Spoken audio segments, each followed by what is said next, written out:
All right, good afternoon, everybody. Are you still here with us?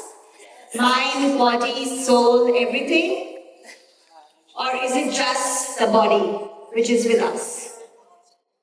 Okay, so if you're here with us, could we kind of hear a big hello from you, if that's okay, just to get started? Hello, folks. Slightly louder because I think the food must have converted into some energy by now. So, hello, folks. I think we'll just give it one last try, and this is going to be the loudest, I'm sure. I have 100% confidence in you and everybody in this room. All right, folks. Hello. You see, I think I'm a genius. All right, folks. So this is a very interesting topic when we speak about beyond productivity, well-being as a strategic imperative in the AI era, which has peeped and come into everybody's life. For this, we have a stellar panel, and let me start inviting them by introducing them in a few words, because if I get to introduce them in detail, it's going to take the rest of the day. So I'll begin with inviting Ms. Sita Christian, who's the Executive Director, Hive Technology Leader, Treasury, Liquidity and IRRBB at Standard Chartered. I think all of us, or some of us, would have seen her, met her somewhere. So give it up for Sita. Welcome, Sita. She's got 20 plus years of experience. She's been at the forefront of technology leadership, change management, driving innovation, delivering measurable results in the banking sector. I think in short, she's been driving a lot of AI even without knowing when AI was in its presence. She's always believed that change is a catalyst for growth, and of course, change is continuous. That's something that I believe as well. So she leverages on diverse methodologies such as Agile, Kanban, Safe, Lean. Oh my God, I only know the names of such. I mean, imagine how much the lady is having in her brains right now. And through leading global teams, it is complex. There's so much diversity. There are so many people with various perspectives. And of course, along the way, she has coached, mentored over 100 professionals from diverse backgrounds.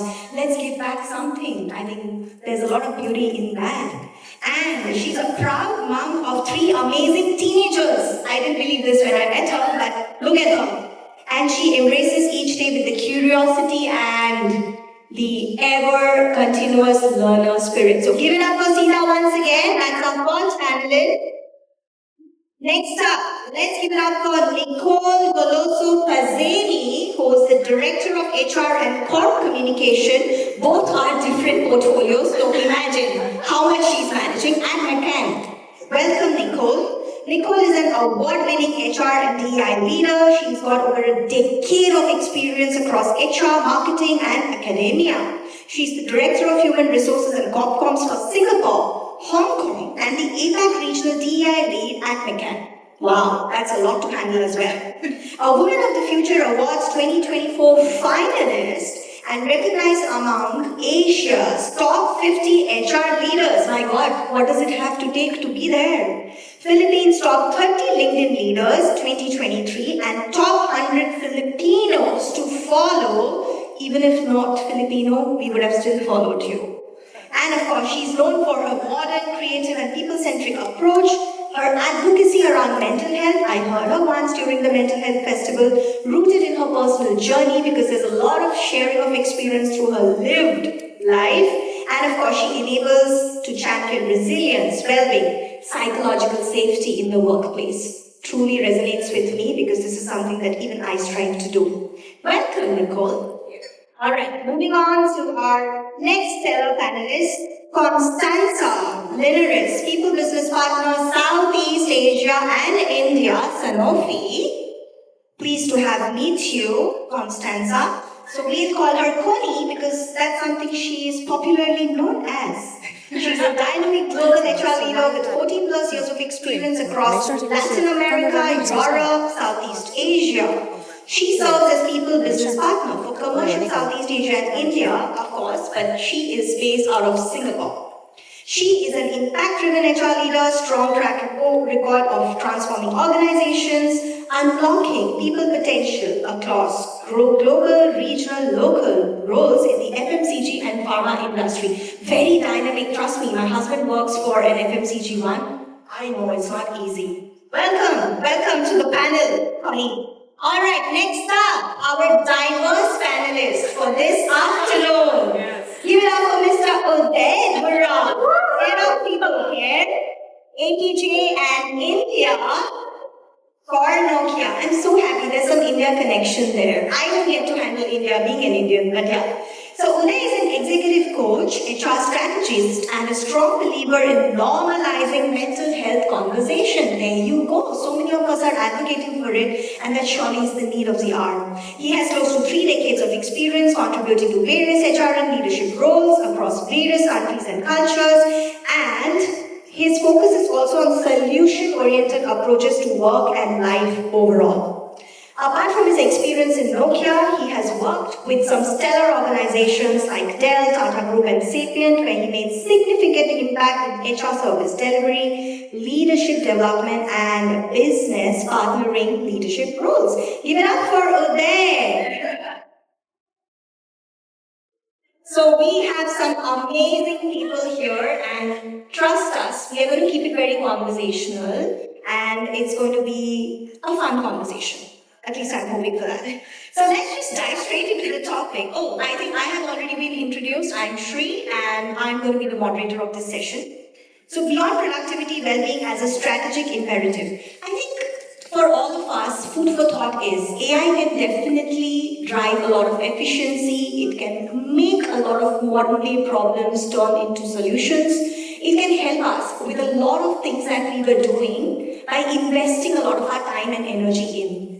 However, is AI fully equipped and a 100% solution when it comes to humans? Because humans are still living beings, having emotions. They can still feel the stress, the burnout. They can still feel that they need those kind of nudges to be their creative and productive best. And that's something that happens with the help of focusing on holistic well-being solutions. And that's something that we're going to be touching upon a little bit during our discussion. All right, so without further ado, let's dive straight into our questions. So I have a set of questions, of course, which I need to ask, and I'm going to stick to it. Otherwise, I'm going to be punched or thrown with something. But we'll begin with, I think, just a quick thought, and maybe just take 10 seconds, each one of you, and just share with all of us here. When you read or when you listen to this topic in itself, what strikes you or what resonates with you immediately? AI, well-being, is there a connection, overlap, no, yes, I don't know, what AI? Yes, we can go with anyone, yes. I think you mentioned a very good keyword when you were asking the same question, which is connection. To me, like, while in a lot of ways, right? Like AI in this conference, you have like so much AI topics, but there's it's a double-edged sword when you talk about well-being and being human because of that connection. Are we connecting more with like ourselves also in the age of AI? And how are we connecting with the people around us? So I think it's that, like, for me, that's like a recurring thought in my head. How do we sustain the connection despite the agility that we need when we're talking about AI? Absolutely. Thank you so much for that beautiful thought, Nicole. And it's all about connection. Human brain and soul strives for connection. Yes, Uday. Yeah, what strikes me is imagine somebody tells you you have a beautiful car and I'm going to give you a driver free of cost. You don't need to pay anything to the driver. And you're going to train the driver. And after 3 months, the driver says, I'll take your car away. Would your well-being be affected? I don't In know. case with a lot of AI tools that organization is giving these days, That you train the AI, you use the AI, after that we'll take your job away, the AI will still here. However, is that the reality of the situation or that's the social media fear and a lot of talk that's going on? Imagine today itself we are talking about AI and productivity, not AI and impact. And the reason we are doing that is a lot of fear there is in front of us before we realize what's the impact and what's the beauty of this new technology and how we can use and how we can all benefit. I think there is a lot of benefit when you peel the onion and see inside, but on the outside, yeah, I think currently we are going through a bit of not knowing what it is, and that unknown is scary. I think there is a need to demystify it. Awesome. I think that's a brilliant perspective, Uday. It's all about not assuming and of course, deeper dive into what this could do if it coexists. Not getting scared of it, but how to leverage. Awesome. Yes. Connie, would you want Yeah, to maybe next? it's for me. And I'm a very visual person, and I love images. And I always been stuck with me one conference that I was around AI, etc. Was like there was three images, one of kids and a robot, and the robots running around, and the kid just chasing the robots. There was another image of the kid going ahead and the robot chasing and running around and killing the kid or something like that. And the third one was actually the robot holding hands of the kids.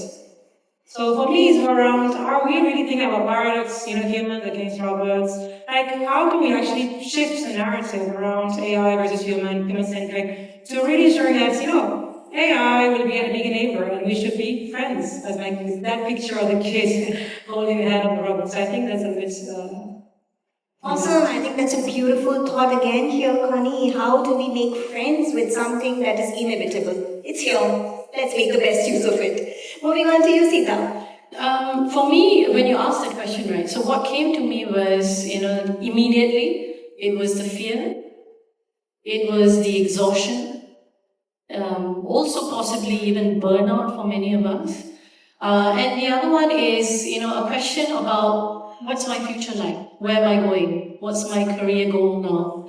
So this is some of the things that came up to me. But on the other side, if I look at it, I look at future possibilities because it's opening up avenues which I would not in normal circumstances touch it, but now I can because AI is helping me understand that piece.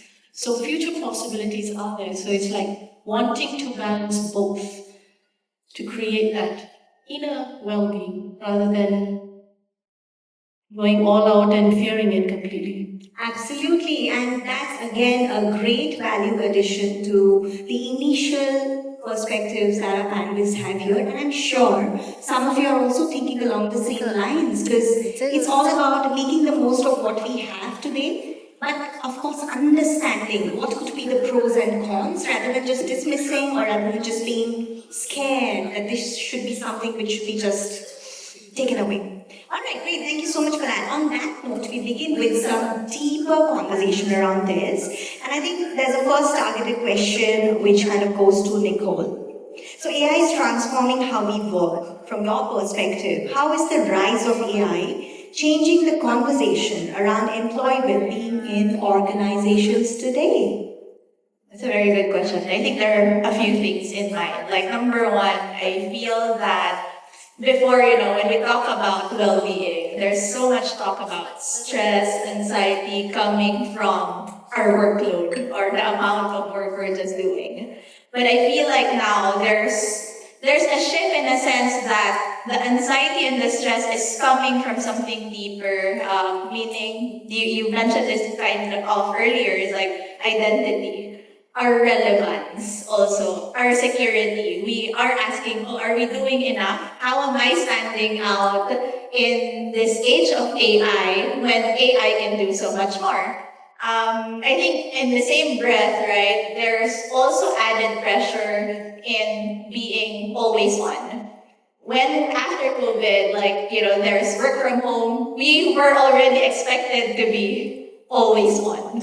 But now with AI, we're not just expected to be always on, we're also expected to do our work faster, to do more. So how are we now like balancing that as well? And I think lastly, and this is something that I've been seeing where I was telling some of my co-panelists here earlier, like I've been seeing and hearing from our employees also and from people say when they're going through challenges or when they want to process emotions, a lot of people are now turning into AI to have the difficult conversations, to process what they are feeling. So instead of, either going to your manager, talking to your colleagues, talking to HR, many people would go into, say, ChatGPT or and like ask the questions that they want to ask. Like maybe one, it's reinforcing that in our Asian culture, a lot of us don't want to have difficult conversations. But at the same time, it makes us also rethink and wonder how are we now, focusing on psychological safety? Are people turning into AI because we're not creating the environment that we need to have more of these open conversations? So I think that's what I have seen, like how that shift has been when it comes to well-being. Thank you so much for that, Nicole. And I think I would also add my 2 cents to it. It's important that definitely we leverage on tech and we, kind of make use of the best that we have in terms of adoption. However, there are some human-centric approaches that we cannot live without. Because if we are expecting the humans to use and leverage on AI to make life faster, smoother, the word faster and smoother also has got some underlying factors. Could be the human is more stressed, overwhelmed, is not able to have the right decision making or the creativity because the person is continuously using a tool, a bot, or using something which is not having the cognitive ability of being a human. And that's why human and tech will definitely be separate. Of course, they can coexist and they are coexisting, and that's what my perspective is. But thanks for sharing that, Nicole. We move on to the next question for you, Connie. So as organizations adopt AI and automation, because obviously there's no looking back, it's here. How can leaders ensure that productivity gains do not come at the cost of employee well-being? Because that's crucial. Good. Thank you for that. I just want to reflect a bit on what Nicole said, and I was just reflecting on an example of yesterday night. My daughter of 4 years old had a big tantrum. Okay, she was screaming, "Mommy, I hate her." Oh my God, she hates her at 4 years old. What will happen to me when she's 15? But basically, I asked her how. I asked ChatGPT how to manage the situation. And the great thing that the ChatGPT with a beautiful voice said, "You are a great mommy." And I felt so good. I'm not a shitty mommy. I still have hope. Hopefully, I still have hope when she's 15 years old. But I think, by the way, look at me. I have my old analog notes. Plus my ChatGPT, I would say, cheat sheet. But I will go through my notes because I'm also very analog in some things and I leverage on that. I think going back to your questions, I think what organizations are sometimes not getting right, is they just think about automation of tasks. And they're not thinking systemically, right? How can we look at jobs differently? And I think there's a lot of research there, thanks to ChatGPT, right? I will tell you, 77% of companies actually that invest in automation or in digitalization or AI are actually failing in driving that kind of, let's say, effects on productivity that they're chasing for. And they're failing is because they're looking only on eliminating tasks or only in simplifying processes. And I think the key shifts are, and I think when they do that, by the way, they fail employees' experience, right? Because they're just making maybe fragmented simplifications or they're making a process differently, and employees, I'm not sure if you have felt it or heard, it's like, what the hell is my new job now? Like, they're giving me this process, they're giving me this spreadsheet of how to manage this better differently, this training on how to manage difference, but it builds up anxiety of employees because they're having new tools, new processes, very fragmented experiences, and it's up to people, so actually, at least myself, I ask myself, what's the future for my function? What's the future for a role like mine? And I think that's kind of what it adds into the cost of well-being, and I think the only thing you need to remember from what I'm saying, by the way, is this.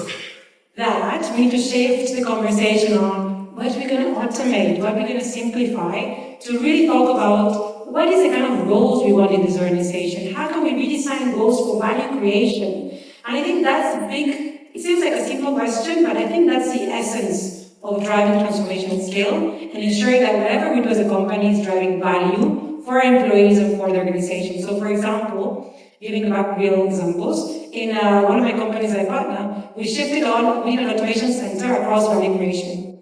And yes, it eliminated processes, simplify things. But basically, the biggest objective of this automation center was looking at what's the roles, new role definition. What are these people going to do after we simplify all these tasks? What's the value for these employees? And I think in that sense, what we did, for example, for regulatory affairs function, they stopped doing document drafting. Who likes document drafting? Raise your hands. You, wow, you're the only one. I love it. I also like document drafting. Look at my document drafting. Clearly, I'm one of them. Only a single page, okay? Yeah, exactly, single page. I like documents being drafted by others. Yeah, Give me that phrase. No, but basically these guys that were doing a lot of compliance, flagging, stuff like that, they're now in the fields, shaping the environment, working with external bodies, doing valuable work. So I think the bottom line here, and I will be succinct as much as I can, I'm Latin American, I will try, is automation doesn't have to be at the expense of value creation. So I think if automation comes at the hand in hand with role redesign, we can actually free people's time and their well-being and reduce their anxiety to focus on value-created work and increase productivity. So that's my answer. Can I just Yes, jump in? yes, Like I said, right, like you said earlier, nothing is going to be structured in this conversation, so we're going to interrupt each other. So here I go. I want to basically, just to chime in. I am in the business side now. I do come from a HR background, by the way, but I've moved into the dark side, if you like, whichever way you want to put it. So, yes, from HR to the business. So I'm actually part of Treasury Finance right now. So if you want to know how that happened, I will let you know. That is green side, sorry, not the dark side. All the money and everything coming in. Well, wherever there is supposed to be money, there's no money. But anyway, we'll come to that.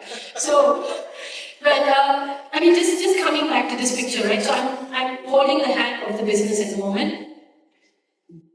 Does anybody know what ProHance is? Anybody heard about the tool called ProHance? No? Anybody? Seriously? There are some folks nodding. Yeah, ProHance is actually a tool that is deployed into your laptop to understand what are you doing throughout the day the moment you log into your laptop. Psychological safety is just lost. It is happening because we want to understand what our resources are actually doing, right? So from the time you click login, to the time you click enter, to the time you go into meetings, whether it is Teams or whatever it is, it doesn't matter.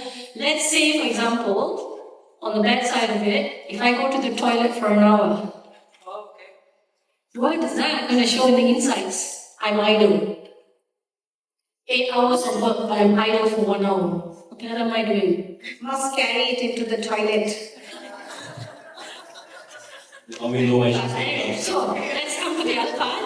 Now, some of the managers are actually, or some of the team leaders are actually spending a lot of time in Teams. Teams, let's say Teams is your, chat channel, your meeting channel, everything else, right? Your communication channel for that matter.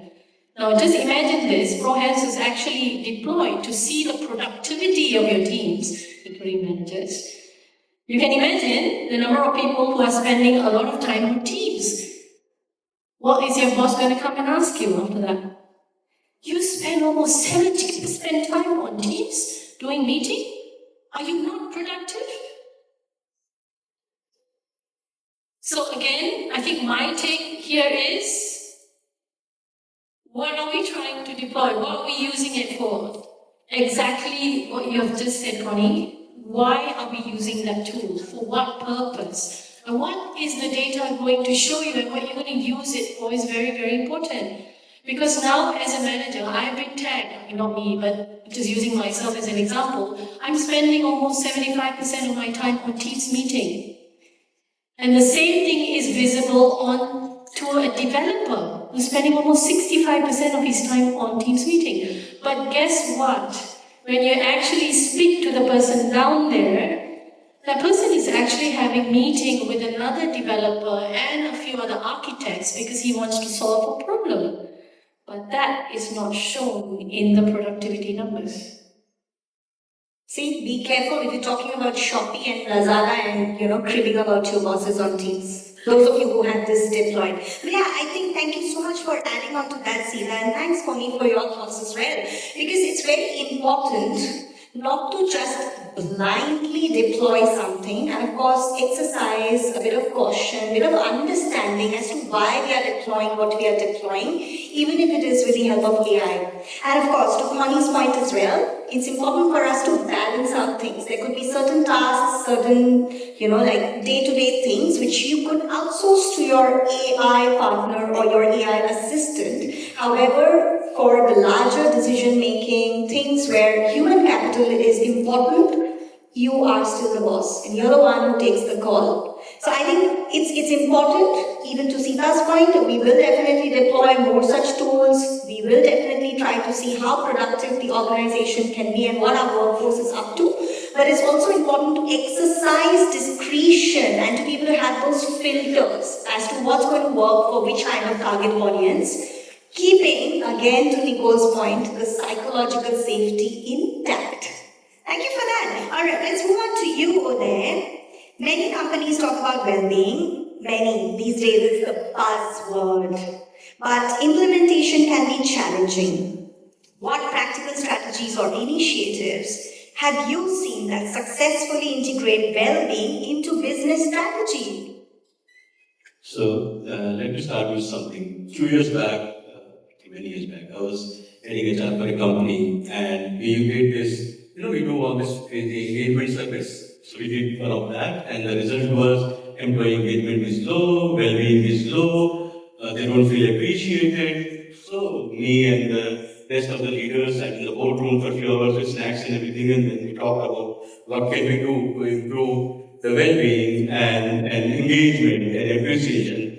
There's lots of ideas were created, some teams were created, and we all thought that we should do 1 hour for everybody to have good work-life balance, engagement, and everything. So last Friday of every month, 3 p.m. to 4 p.m., everybody will be having fun. And it was calendarized, and there was a team created that who will create these programs and keep everybody engaged. 6 months fast forward, the scores did not change. It was still the same.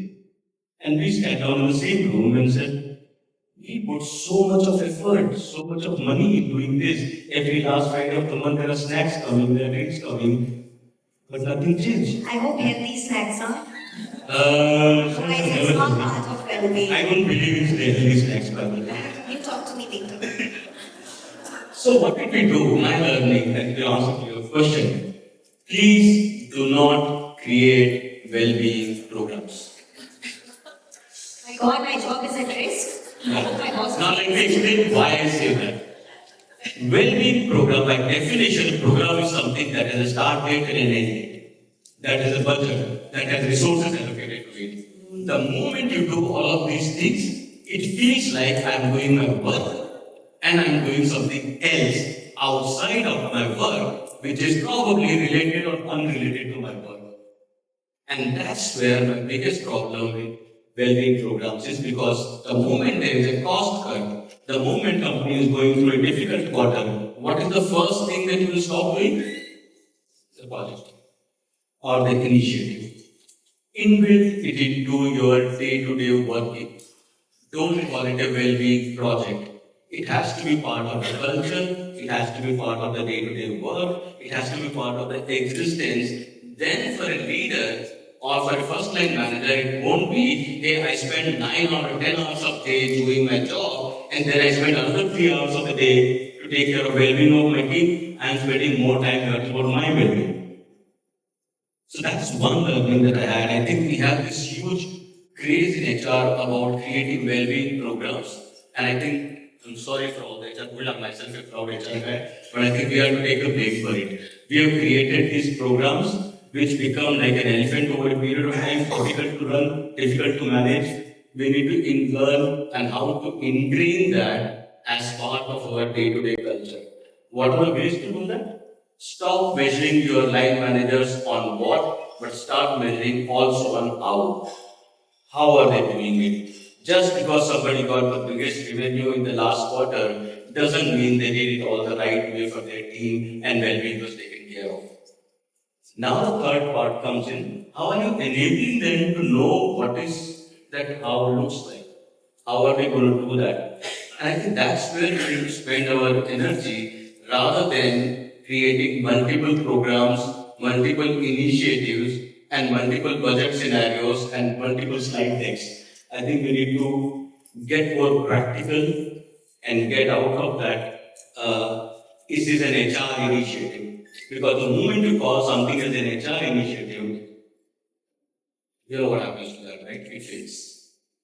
Yeah. It has to be part of it. And who can actually drive it? It is the business leaders, it is the CEO, not by endorsing the program, where the CEO in the town hall comes and says, oh, all these business slides are done. By the way, HR is running that program, please join. No. You need to live that and talk about it, and people need to be able to see it. I say that you take care of your well-being, and I tell my team, okay, log off and take care of your well-being, but I'll write an email at 9 o'clock and expect an answer by 10 p.m. It fails. So I think how are people seeing you as an example is the bottom line for the practice organization. Absolutely, Uday, and well said. Now I feel my role is so important. I mean, I always Can I just add something to what you're saying? Yes, please. And I think I think you were going to like a point wherein like well-being should really be a shared responsibility. To your point, like when you do like HR initiatives, HR program, and it's just like us doing it for the sake of doing something, that is where the problem lies. But when well-being and when you make that a shared responsibility, even like coaching people how to have better conversations, how do you understand people, training your managers and like them also, carving out like initiatives in their own teams to change it, like even like as simple as having a ritual during meetings that will allow you to understand each other and the needs. Those are probably more valuable than events or any other HR program that you can do. Any 10 more seconds on that part? Yes, 10 seconds, I'm counting.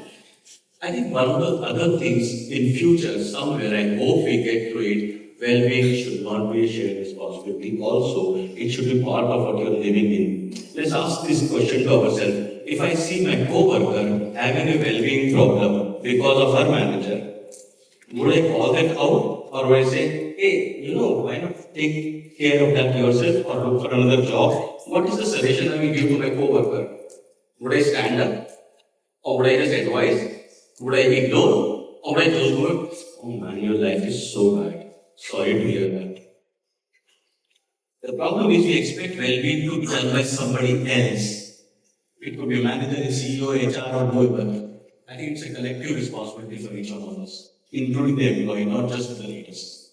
Absolutely, well said. And I think it all starts from within. Well-being is for us, by us, and it's a collective effort. And I think it's here to stay because when the going gets tough, the tough gets going. And the tough only gets going when the tough is nurtured and taken care of. All right, moving on with that, a question for you, Sita. So for organizations who are just beginning their AI journey, because some of us are still behind the race, and some of us are already in the race but still don't know what we're doing. So what is one immediate step they can take to protect and promote employee well-being? It's a very difficult question, simply because, managers often have pressures from the top and they need to shield the people below, which is one of the most difficult thing to do. But what I believe now, based on the experience I have taken for the last quarter, so I've experimented on myself. Please let me know if that's going to help you. I'm happy to share that more. So what I've done is, I have taken something that I do repeatedly and it is very, very painful.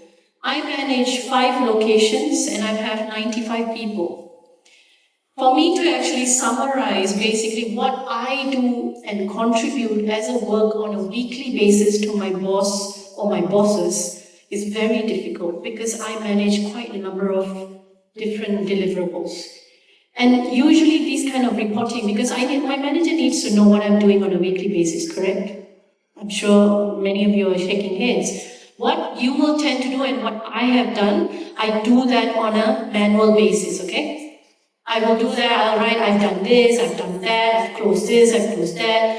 I almost take 3 to 4 days to actually compile that for a Friday, just imagine. And it's very painful for me because I don't get enough time to have, or enough quality time with my team.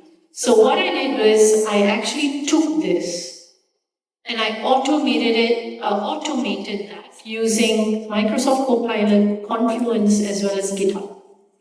What I did was, see, your Microsoft, how many of you are using Microsoft Copilot, by the way? Higher?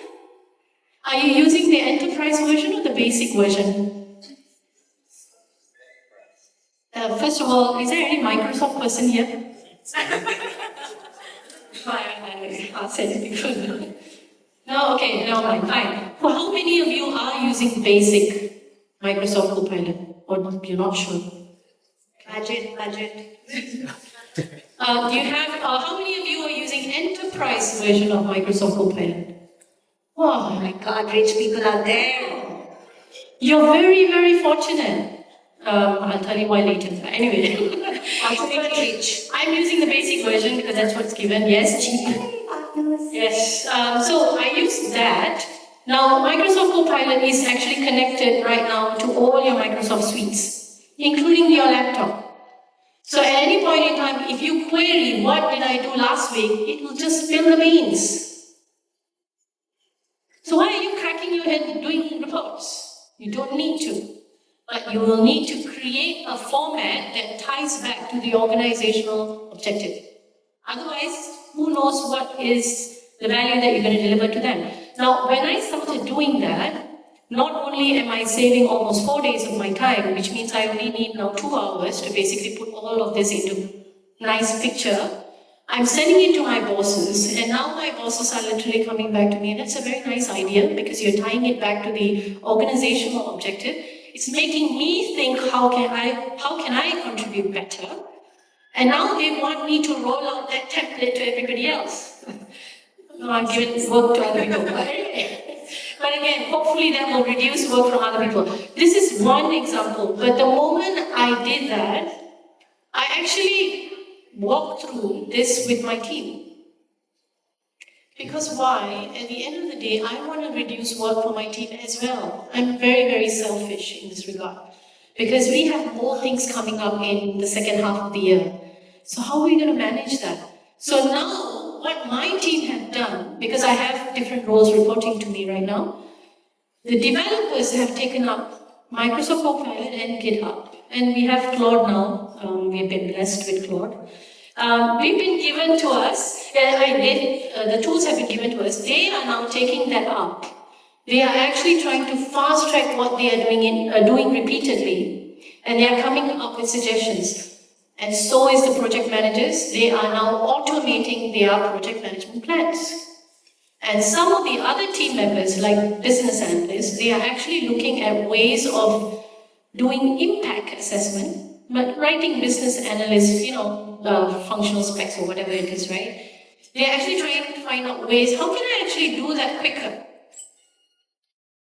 And as of yesterday, I have literally taught my HR on how to basically look at people's skills. What do we have? What don't we have?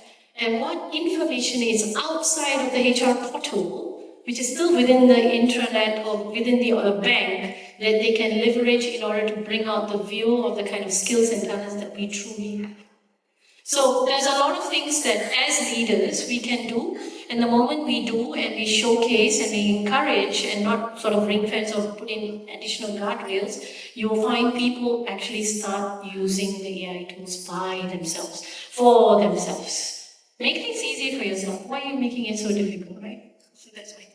Totally. Thank you so much for that, Sita. And of course, it goes without saying, it has to be a good mix of understanding what to pick up from AI and how exactly do we continue focusing on building the psychological safety as well as on well-being initiatives, not only in the periphery of HR accountability, but for all. Now, just to wrap up, a question open for all four of you. Anyone can add in their perspective. So if you could give one piece of advice to the HR leaders, out there, or any leaders who are out there, business leaders, HR leaders, prepping their workforce for the AI era, what would it be?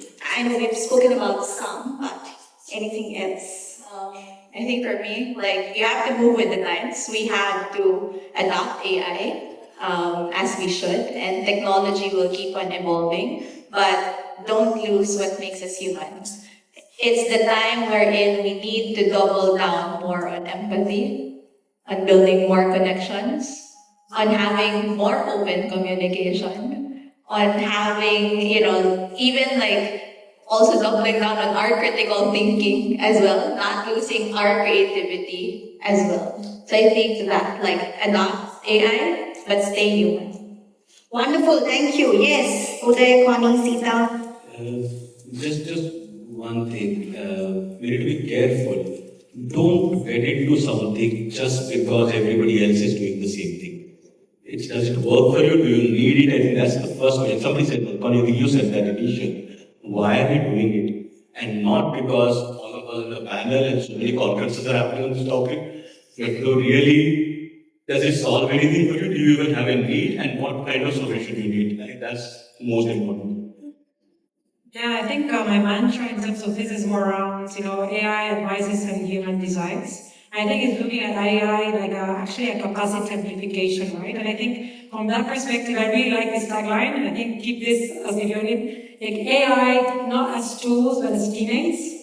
And I think that's a powerful concept. How can we bring AI as teammates and integrate in the flow of work and really focus on what matters and, using us humans on what matters and making judgment and critical decisions for value creation and business impact. So before I even give an advice, I would like to tell you something. A lot of us use ATS for filtering CVs, correct?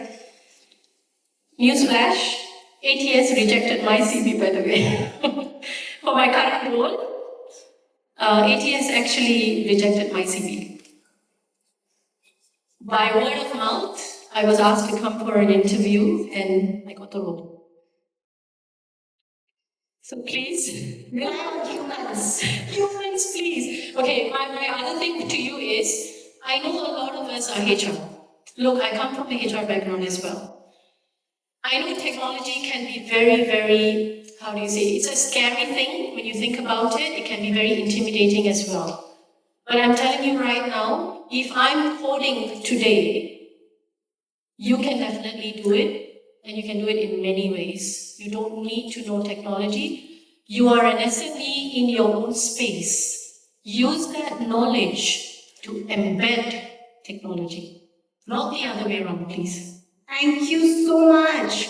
We are above by 2 minutes. Apologies for that, but I guess you gained a lot and we had fun. Thank you so much, panel. Thank you, everybody. Thank you.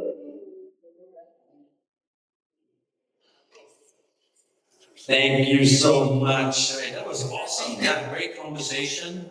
Just going to thank you guys. Certificates. So many. There we go. That's very analog.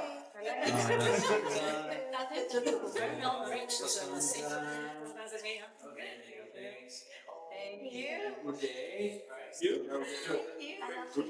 Oh, yes. If you also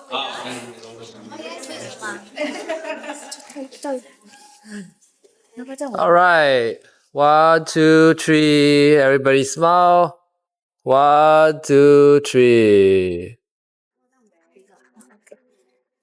Just wait a second. One more. Yeah. We have to do it. Hello. Sorry, we've taken 1 minute.